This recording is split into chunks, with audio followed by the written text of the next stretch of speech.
views and opinions expressed in the following program are those of the hosts and guests, and not necessarily those of the staff and management of WWDB-TV.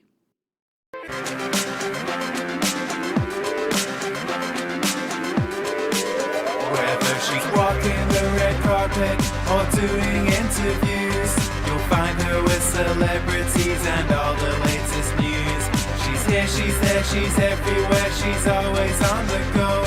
So sit back, relax, and get ready, 'cause it's the Corey Taylor Talks Show. Hello everybody, and welcome to Corey Taylor Talks live from Las Vegas. I have Mr. Roger Stein back with me. I absolutely love him, and everyone loved you too, because we got tons of requests to have you back on, and I think especially now with all the craziness in the world and all these uncertainty, and people want something stable and they just want to know they're secure, and there's so many questions about the housing market and rent and just everything. So we had so many people write in asking to have you back on, and they had lists and lists of questions. So we have all these questions to ask you, and we're just going to go through them. But first, why don't you introduce yourself for some of the people that might not have listened last time? Thanks, Corey, for having me back. you. Well, my name is Roger Stein. I have been serving the greater Las Vegas area for almost 30 years. I'm dating myself here. Have been handling property management and sales here in the Valley. And yes, we are seeing crazy times, but believe it or not, it's not all bad news. Right now, we are having more of a positive reaction in a weird way from the pandemic than a negative one. And we'll talk about that with some of your questions. Absolutely. Okay, so let's get right into it. So, like I said, we had just lots of questions from viewers, so we are just going to go straight down the list. Sure. Okay, so the first one is, can you give us an update on the current housing market in the greater Las Vegas area? You bet. Right now, as of this morning, because I just ran the stats again, we have just about 5,000 single-family homes available for sale area-wide. And in a town of almost 2.3, 2.4 million, that is not a very large number. In fact, it's a very small number. Yeah. And because that number is so small, it is actually considered a seller's market. You'll know when our market is changing as inventory comes on. And actually, prior to the pandemic starting, we were down to about 4,500 homes. Right as the pandemic hit, we did gain about 2,000, 2,500 homes worth of inventory, which actually wasn't that much. And sure enough, as of today, it's back down to about 5,000 homes. Wow, that's crazy. So as far as the market is concerned, it's very active. There are different reasons for that, and we'll talk about that. But no, it's a very interesting market, and at this time, I don't see any signs of anything really to change. Good. That's Knock wood. good. Yes, absolutely. And so obviously we're talking a lot about the pandemic today. How has the current pandemic affected the housing market? Well, again, when it first happened, there was a lot of uncertainty. A lot of people were scared, but prior to the pandemic, interest rates were approaching 5.25%, 5.5% on a 30-year fixed mortgage. As of today, they're down to 2.65, 2.85 on a 30-year fixed, and I've seen 15-year loans down into the 2.15% range, which is really low, 2.5%. So because of that, it's motivated a lot of people not only to buy, but to refinance and to keep their existing home and rent it and to purchase another property. So there's a lot of opportunities for people, especially if they were in a home and they were paying a 5-6% interest rate, to be able to refinance down to such a low rate and stay in the home because they've got equity. It makes a lot of sense. Absolutely. Yeah. And so are you worried about a possible market crash? Nobody has a crystal ball. Of course. I look back and compare. I get a lot of questions about this topic, obviously. If I look back to 2008, in 2008, when the market crashed, we had about 28,000 homes for sale.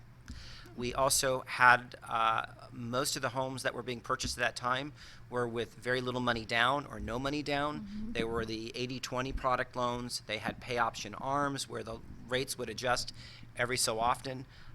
So at that time period, People were buying on the gamble of flipping the property and making a profit. We also had people that frankly shouldn't have gotten the mortgage that they got. Right. They didn't qualify under normal means, so they went stated income. And by stated income, I mean they basically gave you the mortgage and you stated how much money you made based on your credit score at that time. So we saw a whole different market in 2008. Fast forward 12 years later, we are now seeing people that are putting on average of 20-30% down when they're selling another property. We are seeing people coming in with cash more than ever. I think probably in the last 2 years, I'd say at least a third of my sales were cash sales. Wow. So when you see there's a lot of cash in the market, there's a lot of equity in the Right. market. Back in 08, we did not have that. So for there to be a crash, in my opinion, or the start of one, or the hint of one coming, we would need to see a larger number of available property. It's supply and demand equation. And with 5,000 houses in a town of 2.4 million people, that's not a lot. And by the way, in 2008, we had 1.8 million people. So we've Wow. gained, since 2008, approximately 600,000 residents in the greater Las Vegas, Clark County area. Wow. And we have also, I would say, better than 70% of those are of a larger down payment than minimum down payment sales. Wow. Wow. So we have a very active market with a lot of cash coming into Yeah. these properties, and we have a lot of people coming from California. And I know we're going to get to that. Yeah. But because of the amount of influx coming in, we have a very attractive tax base here. Yes. Yes, we have a lot of people unemployed, but what you have to remember is the people who unfortunately did lose their jobs and their positions back in March, they haven't been part of our housing market since then anyway. Right. So we haven't seen them, we haven't missed their purchasing power. Right. So our market has actually done what it's done with missing a lot of people who are unfortunately unemployed temporarily, I hope. And we are seeing that more and more businesses are opening all the time. Wow. And, I know that was a big concern for people. People really thought this pandemic would affect a lot of things, which it did, but I know the big talk was the housing market. Well, it so- was, and I would say right when the pandemic hit, right around the middle of March, when everybody was really there was a lot of uncertainty. Yes. We had people that lost their jobs. They became part of that 2,500 homes we gained at that time. I would say about a third of them were people who just changed their mind because they panicked. Which a lot of those people have already turned around and rebought because the rates went down. Right. We had a lot of people, unfortunately, that did lose their jobs or went on some sort of furlough or unemployment. And then we did have people that lost their loan program because a lot of the lenders got nervous and pulled back their loan programs and stopped funding loans temporarily. So Wow. that's why we had that small influx of homes, but we ate that right back up very quickly. Yeah. Yeah. And remember, Vegas is a real estate cycle yearly. Our heavy sales tend to happen between March and August, and then from about September through January is when we gain our inventory. So really, I do hope we get some more inventory because that will help us stabilize our market. Yeah. But right now it is definitely on the side of an owner of a property. So if you have a home and you're on the fence of selling it, this is a very good time to sell it. So do you think it's a good time to buy a home? It is because the rates are so low. I don't think, in all my years of being when I first got into this business back in 1990, 91, rates were around close to 10%, Wow. 9.5%. I mean, to hear that rate Wow. now, you just cringe. Yeah. So over Wow. the years, they've come down and bounced back up. I mean, back in the day, 7% was a pretty normal rate back in the mid-90s. Wow. Now to have a rate at 2.5% and 2.75% on a 30-year fixed, very good time to buy. Yeah. Very good time to buy. And do you believe this is a good time to sell a home? I do. Yeah. Because the inventories are low. If you're looking to upgrade, it's a great time. You have to make sure you have an agent that knows how to balance that because it may not be as easy to find a home. We are in multiple offer cases, stages in a lot of these properties. Yeah. As of today, as I just mentioned, we have about 5,000 houses for sale. Of that number, about 1,600 of them are below 300,000 and the Wow. rest are above. So there is not a lot of, we have maybe about a 30 to 45 day supply of inventory right now. That's it. Wow. Wow. Now, new homes is different. That's a whole different market, and we'll talk about that. Yeah, well, actually, that's perfect you brought that up. So do you think, so I just want to get it right. Do you think it, hold on one second. Okay, so is buying a new home better than resale? It depends. There's pluses and minuses to buying a new home. If you are a buyer that wants a new home for the fact of security, knowing that your air conditioning and all your plumbing systems and the construction is brand new, and that you don't want to have to worry about having to do a lot of repairs, and you want a warranty, it's a great thing. But keep in mind that if you don't have a lot of cash, and you have maybe your down payment and that's it, there's a couple of words of caution I have to give you. Number one, you want to make sure, you may want to consider homes that are standing inventory only. And there are some builders in town that do cater to more or less a home that's already built or just about to be built, and you have very limited selection of options. Unfortunately, even when you do buy those new homes, even if they are pretty much built, you still have to put money into window treatments, yards, furnishings. Some upgrades are still able to be picked. If the home is not appraising with all the upgrades you put into it, then you could be liable for the difference, and it could put you in a bad pickle trying to close on that house. Right. So somebody who has limited funds, I don't recommend buying a home brand new and building it from ground up, because that's about a 6 to 9 month process. Wow. The other problem we have right now, cost of lumber and construction materials is skyrocketing. Wow. In fact, it's getting so bad that a lot of the builders won't even confirm the price of the home until you're ready to go to contract. Wow. Lumber, especially the price of lumber. So at the end of the day, when you're trying to decide to build a new home, especially if it's you're talking a base price home of let's say it's a $200,000 home or a $700,000 home. If you're building it from ground up, you can expect to add about 40%, 30 to 40% of that base price in options. Wow. So that base price of $200,000 is going to start at almost $300,000 by the time you're done. And again, if it doesn't appraise, you are going to be liable for the difference, because for every dollar that you spend in options, you may not get that appraised value back out of it.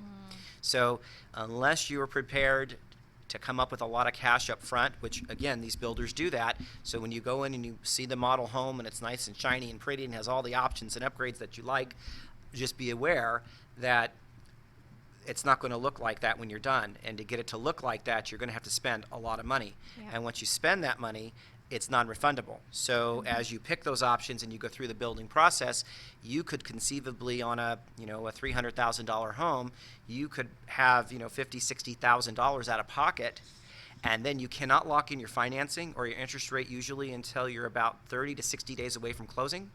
And if you have a problem and you lose your job or a catastrophic event happens in your family and you can't close on that home, unfortunately, you will probably lose all that option money and the earnest money. So you could be out a lot of money. Wow. Unless you're very well positioned and have a good surplus of cash, I would probably look for houses that are about ready to close, that are done, that have maybe fallen out of escrow, or maybe consider looking for a resale property instead. Because buying a new home, it's not for everybody. Absolutely. No, and it makes sense, and I think that's good advice. Well, and they get you when you come in that door and you see how beautiful the furniture is, and you see how beautiful the houses are how they look, and it becomes somebody's dream home. And I don't mean to kill anybody's dream, believe me, but it's not. But you're not told this up front. No. They get you when you walk in. You go to contract. You give them a few dollars here. A few weeks later, you pick your electrical options, your structural options. Next thing you know, you're into this house, $50,000, $60,000, $70,000,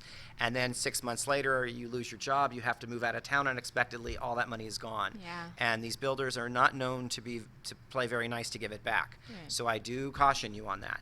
Absolutely. No, it makes sense, and I think that's great advice, because you don't think about it. Like you said, you just get so excited, and you're like, oh, well, my the financing's gosh, really the key, because you know, what if you're barely able to qualify for that home at 2.75% rate, and 5 months goes by, and all of a sudden you're ready to close, and the market has a hiccup, and now rates are at 4.5%, and you can't qualify. What do?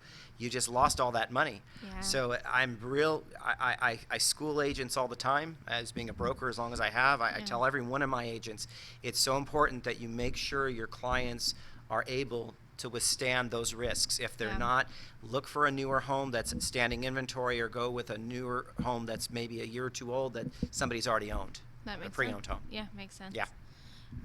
All right, we're going to take a break real quick. I just want to get this question down first, Okay. so this will be edited out.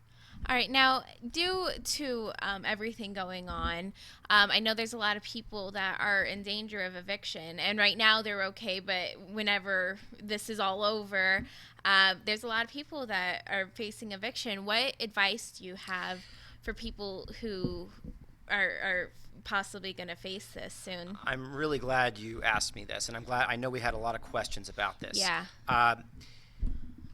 Here's the thing. Eviction is a very, unfortunately, as long as I've been in the business and I do a lot of property management, it's a very unpleasantry, and it's a reality of part of being in property management. Knock wood, I have not had to do an eviction in about 9 years. Wow. So, and that in itself, I think, it speaks volume on how we have to work together. Right. And that's the key that I want to make sure that anybody watching this right now, if they're behind on their rent, that they don't put their head in the sand and shut everybody out. You have to face it. Right. And once you face it, it's not as bad as you think. The best advice I can give you is call your landlord, call your property manager, have a meeting with them, write them an email, write them a letter, explain your situation. Make sure that you constantly stay in touch with them. By avoiding them, that's when you create the animosity. And you don't need any extra animosity right now. You really don't.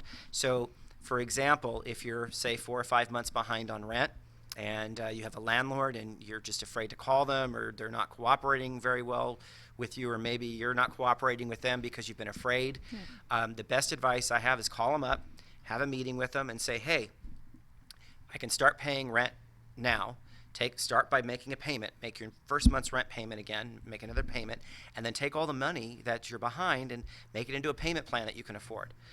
Anything you can do like that will avoid having that eviction, and it'll help others because it'll free up the system. Right. We're going to have a very overloaded court system here, and Yes. unfortunately, our administration, as many months as this has gone on now, it's going to be a bad situation for a lot of people if they don't start taking matters into their own hands. And I would suggest to all the landlords that are out there, reach out to your tenants, make them known that you want to have a nice conversation with them. It's not about blame. Don't be accusatory, and that goes on both sides. Have a very heartfelt, open conversation about income, what you can afford, what you can do. Be prepared to show that landlord bank statements, maybe. Be prepared to prove your case so that they know that you really are in the situation you are, and this is exactly how much you're making, and how can we come together and make it work. Anything you can do along those lines will keep you from being evicted, I promise. I really do. If you don't speak and you avoid the landlord, then eventually the evictions moratorium is going to get lifted, and then we're going to have a problem. So that's the best advice I can give you, is stay open-minded. Be ready to make some sort of an arrangement with that landlord and start paying your rent. Somehow you got to get that rent paid. Yeah. And I was going to ask, on the flip side of that, the landlords that are facing this and their tenants aren't paying, what advice do you have for them? On the landlord side, and that's really frustrating because unfortunately, and especially in the media too, it seems like we hear more about the tenants than we do the landlords. Right. And remember, those landlords are just like the tenants. They still have to pay a mortgage. They're still responsible for paying payments. Right. And if they don't have the extra income, maybe they're out of work too. And if they don't have that extra money, then they can't not only pay that mortgage, but maybe they can't pay to maintain the home. Right. Remember, just because you're living there and you're not paying rent, the landlord is still responsible for maintaining that house as far as health and safety, air conditioning, plumbing, heating, cooling, all that has to be maintained. Right. So, if you're not paying rent, you're putting that landlord in a real bind, because now he can't afford not only to make the mortgage payment on that property, but he can't maybe not afford to fix it. Yeah. So if you've got to, it works both ways. And as far as Absolutely. landlords go, my advice would be try everything in your power to work with that tenant. Like I just suggested to all the tenants out there, see if you can get them to start making the mortgage payment. Today is September Good question. 27th, I think. Yeah. So we're at the end of September. or 26th. I was There you close. go. September 26th. So, maybe you start making payment arrangements right away for October 1st if you can, or October 15th, or say, hey, I've got some money coming in. Let me start making my payment, and let's take the money that we're behind and let's put it into a payment plan. So that works on both sides. If you're the landlord, reach out to your tenants, let them know that you're willing to work with them in that way, because really it doesn't benefit you to evict them. At the end of the day, you're going to be stuck with an empty house. Yeah. So you don't want that either. And the tenants don't want to be in a position to be evicted. So you both have, there's pluses and minuses on both sides. And at the end of the day, the common denominator is to work together. Yeah. Well, and that's the truth too. And like you did mention, a lot of people are talking about the tenants, and of course you feel for them because it's just a horrendous situation everyone's in. But a lot of landlords, I think people, when they think of landlords, they think of major corporations that bought buildings, but that's not a lot of them. They look just like you and me. Exactly. And you know what? Not every landlord owns 10 homes. Not every landlord, Right. Maybe they may have moved out of their home and bought another one, and they've put somebody in that home under good faith. And at the end of the day, there's still a mortgage payment on your property. And again, maintenance still has to be done. So if you're a tenant, make sure it's you can't live there for free. Yeah. And the governor himself has said many times, you have to pay rent. The eviction moratorium, there's different opinions about it, but at the end of the day, it's important that we don't want people homeless. Yeah. And we want to make sure that everybody has an opportunity to get back on track. And that's what it was designed for. Yeah. So use this opportunity and get yourself on track with your landlord, or use this opportunity to get yourself on track with your tenant. But it takes the communication between the two of you to do it. Yeah. And kind of looking at it from a landlord's point of view, do you think everything going on right now is going to kind of scare landlords from buying properties to rent? Well, it could, and unfortunately, it all depends on the management that they have. When a lot of landlords just they self-manage their properties. What I'm seeing, the landlords that have self-managed, I think, are having more trouble than possibly the ones that have had a property manager, because when you do have a property manager, that person's your buffer. When you're the owner of the property and you have direct contact with that tenant, there's the human side of it, of course. And if you're not very much up on laws and regulations and how things are just done in the business, you may allow somebody to get away with a little more than they should, and people could take advantage of you. And honestly, that's part of it. Yeah. At the end of the day, it really boils down to how you qualify the tenant coming into the property and what kind of relationship you have with that tenant. And being a property manager, and I've been doing it for a long time, we have an understanding of what all that is up front. So that really helps, because there's no emotion there. We're taking care of that property, and we have a responsibility to help to maintain it, and you have a responsibility to pay the rent. When you're an owner, there's a little bit of emotion in there, and sometimes it can backfire on you. Yeah. And by the way, not every landlord should be a landlord. I mean, it's not for everybody. It's not for definitely not for everybody. And I understand that. And if you have questions or concerns, I would absolutely advise you to seek advice from 1, 2, or 3 property managers. I think the biggest mistake a lot of people make is that they put a tenant in a property and then they never go back to it and wait till the end of the lease to see what the house looks like at the end. And the damage can be catastrophic. Yeah. It really can. And there's good, bad, and ugly in every business, and unfortunately there's risk. There is definitely risk for a landlord to take when they're renting out a house. So in answer to your question, yes, I think unfortunately this what's happened with the pandemic may sour a few hearts about having a property management, especially if they've been without rent for many months. I would hope that those tenants will either agree to vacate and allow that owner to rent that property out so they can get money coming in, or that they would at least, again, work with that landlord to get rent coming back in and stay there. Right. And so what are the benefits of property management? Well, with property management, we have a way, we verify that the person coming in there is qualified for the property. And what we mean by that is financially. Do they make enough money to qualify for the property? Is the credit substantial? Is their payment history going to indicate that they're going to be a good tenant or otherwise? Do they have job stability? What is the background? Is there any evictions in their past? Things of that nature. Because as you're qualifying to get somebody in a property, you obviously, if somebody's only making, say, $1,000 a month and the rent's $2,000 a month, obviously that's not going to be a good fit. Right. But if you're a landlord self-managing, and I'll use Craigslist as an example, and somebody calls off a Craigslist, they're not going to have the tools or the know-how or the knowledge to properly qualify them. Right. They could have a problem. And it's really important that the ratios, the income to debt ratio, is in line for renting, just like if you're buying a car or you're buying a house. Yeah. You have to make sure that those numbers are in line. Yeah. And a property manager also will hopefully be in touch with that house. We'll go and check it out. We'll go inspect it, as we do. And the inspections are key. You have to know that the condition of that property at all times, because again, a lot of damage can happen in 12 months. And if you're a Absolutely. landlord and you're getting a $1,500 a month rent payment, the average cost on a 1,500 square foot home to paint and carpet it, it's going to run about 10 grand. Yeah. So it's a lot of money. You could blow a whole year's rent because you didn't stay in touch with that tenant and monitor your property. Yeah. Property manager should do that for you. Yeah.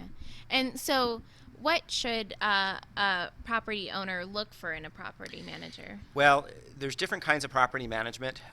There are agents that are single site managers where they will just rent the property out, and they have a certain process that they do. They may not be a full service property management firm. Maybe they just find the renter. They may pass the rent on to the owner. Maybe the owner just collects the rent themselves. And there's that type of manager that just qualifies and finds you a tenant. Yeah. And you still, as the owner, need to go and stay in touch with your house. The other type of property management, which is the type I have, is full service, which includes the inspections, which includes all the accounting, which includes all the paying of the bills. We're a one-stop shop. We orchestrate all repairs. That's really important, I think, especially if you're out of state. We have a lot of out-of-state, out-of-country owners that own property, and if you are trying to do this yourself out of state, it's very hard, very difficult, because you have to understand our laws, and air conditioning and heating and certain repairs have to be made within a certain amount of time, or you're in breach of the laws of the state of Nevada. Oh, wow. So a good property manager will keep you from running into that territory. Breaking the law. That's it, breaking the law. No, I really thank you so much for doing this, and you personally helped me a lot too. And you got me a brand new beautiful house, and I absolutely love it. Which was standing inventory. Which was standing inventory, and it was right when this whole mess of a pandemic changed and brought everything. So it was a scary time, but you guided us through everything, and you were so helpful, and you made such a scary process into such a positive thing, and I can never thank you enough. And I am just so happy, and you were amazing, and I couldn't imagine doing it with anyone else but you. Well, thank you. Yeah, and we actually have a caller too who wants to talk. So hi, caller. You're with Corey Taylor Talks. How can we help you? Hi, I was waiting for this show because I have to just say something about Roger Stein. I don't know if he remembers me or not, but I have been working on and off with him for over 30 years. Years ago, he helped me and my husband buy our first house. I had 3 friends that never ever thought they could get into a house, and he helped them. Bad credit and everything, he helped them. I've had friends use him for property management, and throughout the years I lost contact, but I've always remembered his name, and I've always made people go to him. And I am not exaggerating when I say he has never ever ever once let anyone down. I mean, he has gone above and beyond like I've never seen anybody. And like I said, I don't, it's been years and since I've used him and stuff, because I'm in my house that he helped us get. But I got to tell you, and I'm not just saying this, I saw, I watch your channel, Corey, and I happened to see him on a few months ago, and I'm one of the ones who wrote in and asked you to bring him back, because what this man can do for you, I've never seen other realtors be able to do. And he has blessed us by getting us our house years ago, and my friends, and I just really thought people should know about him and use him, because if you think you can't do it, I'm telling you, you can with this man. And if you can't, he'll tell you how and what you need to do to be able to. He has never lied to anybody. He has never let people, gone on when they shouldn't have, and he'll help you, tell you what to do with your finances to get there.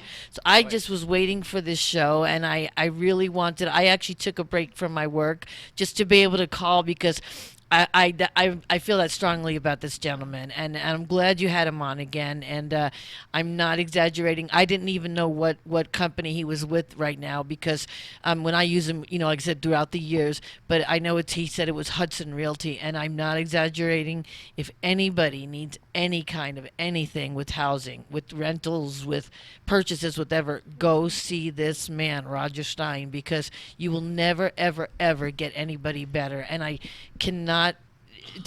I'm saying this all from the bottom of my heart, legitly. He gave us our dreams, and we never thought we'd be able to accomplish it, and we never could have without him. So I have to go back to work, but I just wanted. I've been out old, and I'm like probably gonna get in trouble. But I just had to wait and talk to you because I mean that from the bottom of my heart. This gentleman, and he's truly a godsend. So thank you for letting me talk, and it was nice. I know you don't probably remember Roger, but it's been years. I But actually know who this is. I I send recognize the voice. I send people to you all the time, and I hope they go, and I know they have because you've been helping them. So, Well, thank you. Thank you for all the referrals. I really thank appreciate you it. because you're truly a godsend. So thank you. All right, Nick, Corey, thanks again for having him Thank on. you for calling. Bye bye. No, and it's so true. It's yeah. I was referred to from someone else, and like the caller said, it was an amazing. The referral thing. is so important because Yes. if you know somebody who's had a really good experience and that person refers them out, that's really the best way to find an Absolutely. agent. Because unfortunately, like every industry, there's more knowledgeable and less knowledgeable, and you want to, it's an important thing in your life. It's an important purchase, or it's a home that you're going to entrust someone to manage.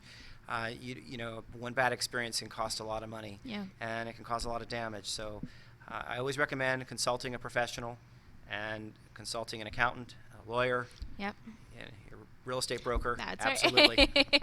No, you're really amazing, and I love you too because you're such a good person, and I think anyone can see that, and I think that made me feel so much better because I could tell I could really trust you, and I think that's such a huge part of this. And unfortunately, in reality and stuff, you get a lot of sour apples, I would say, and but you really stand out above you know what it is? everyone. You have to set the right expectation Yeah. from the beginning. And just the piece we did about the new home versus the resale home is a real important one. Yeah.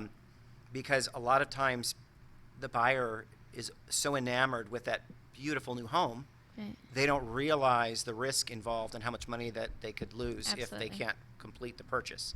And there's a lot of problems. And I always tell everybody, a real estate transaction is like circling an airport in an airplane.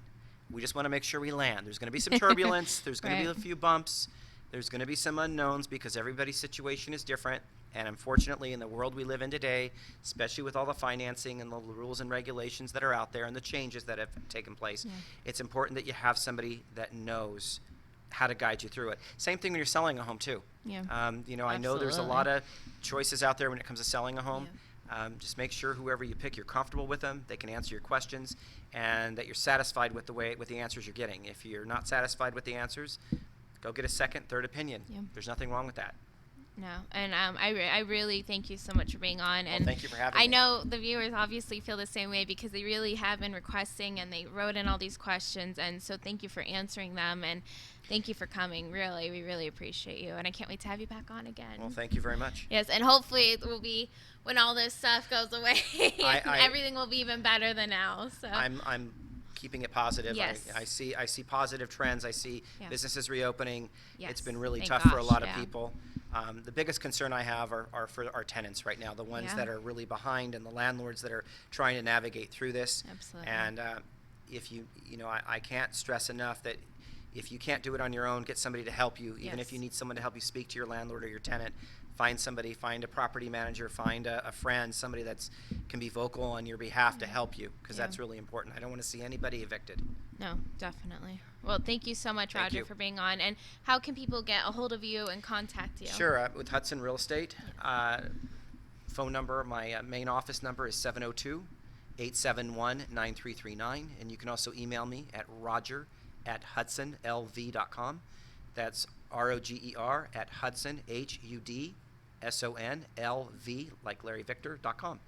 Perfect. Thank you Well, so much. thanks for having me, Corey. Oh, it was an honor having you. And I can't, like I said, hopefully when all this stuff goes on and the housing market's even better than now, we'll have you back on. So. Anytime you want me. Awesome. Thank you guys so much for watching. Thank you, everybody. And remember, never give up, always believe, and you will achieve. Thank you and God bless. Thank you.